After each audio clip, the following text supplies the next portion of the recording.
In our last movie on Booleans, we got a little taste of how PHP will take something like a string which contains the number 0 and do some switching on it so that it's actually equivalent to 0. And I want to examine that a little more closely before we move on, because it's an important point. Let's create a new work area for ourselves and explore typecasting in more detail. I'm going to use Save As again. I'm going to change my Booleans file to just be typecasting. We'll save it in my PHP sandbox. We'll go ahead and get rid of everything that we've worked with there in the Booleans file. We won't be needing that. And let's go ahead and change the name here to be typecasting. Now, we can call it typecasting, type switching, type juggling.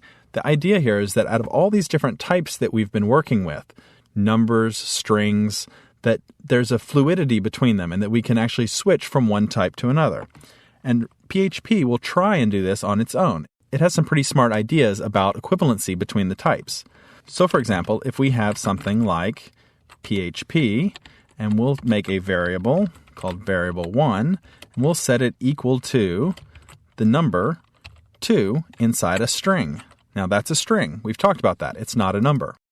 But now let's go ahead and on the next line, let's say that variable1 should be plus equal to 3. And we talked about plus equals before. So now it's going to try and combine a string, which is 2, with the number 3. And the question is, how will it do? Well, let's go ahead and echo back the results. Echo variable1. And let's bring that up in our browser and see. We'll go back over here and we'll load up typecasting. And you'll see that it came back with 5. So it succeeded. It was able to take 2 and say, oh, you want to perform math on that? Then let me see if I can turn 2 into a number for you. And it did. And the number it came up with was 2. And therefore the operation succeeded and we came up with 5.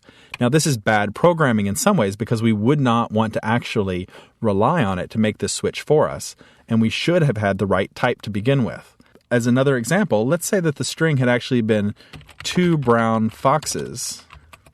And then we switch back and we try and add 2 to that. You'll see it still comes up with 5 for us because it takes the whole phrase 2 brown foxes and guesses, if I were going to try and convert that into a number, I bet the number I would want is 2. Now, as I said before, we don't want to rely on that, and we can tell it instead to set a type to be a certain thing. Let's try that. But first, let's learn another function, which is called getType, and that will tell us which type we're working with. So, for example, let's set a PHP block here, which is going to be echo getType, all run together, one word, getType for variable1. So we're going to echo that back to ourselves. And let's go ahead and make this, instead of being the same value incrementing, let's change it to be 2 different variables. So it's actually going to be variable2 is going to be equal to variable1 plus 3. It's the same result, but now we're going to have 2 different variables that we can test. We're going to have variable1 and we're going to have variable2. So let's see what we get. Let's put in a nice BR tag here again. And let's see what we get when we do the variable type for 1. And it comes back and says it's a string. Let's do the same thing for variable type 2. And let's go ahead and add another echo BR tag in here, again, just to keep our data nice and readable. There we go. So now it's going to get the type for 1 and then the type for 2. And it'll come back and tell us that it's an integer. So it did successfully switch the type, and the end result was an integer. Now that we know how to get the type, let's learn how to actually switch the type for ourselves. And we can do that with setType, and we're going to put in variable 2. That's the one that just came back as an integer. And we're going to tell it that we want it to be a string. Put a semicolon at the end. And then let's go ahead and just copy our echo BR here, just so that it's nice and readable. And then we'll copy this whole line where we're displaying the type of variable 2, so that it'll do it a second time. The first time, we already know it's going to respond with integer. Then we're going to change it to the type string, and it should respond with string the second time. And sure enough, there it is. So now it's actually a string again. It's the number 5, but it's 5 in quotes.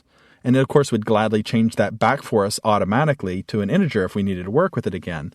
But it's a little bit different. And we can start to use string functions on it because it's a string, as opposed to number functions on it because it's a number.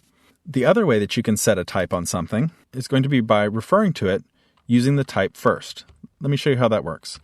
We'll say variable 3 is going to be equal to, and then in parentheses, I'm going to write int for integer, and then a space, and then string var1 with a semicolon.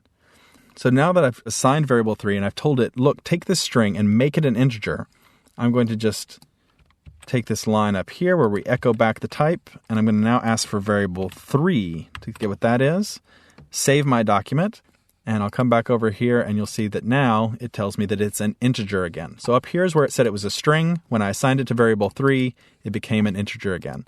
And we can do the same thing with other types. You can look at the php.net website and it'll give you more information about these. These are often short abbreviations. It might not be obvious to you that this should be int for integer.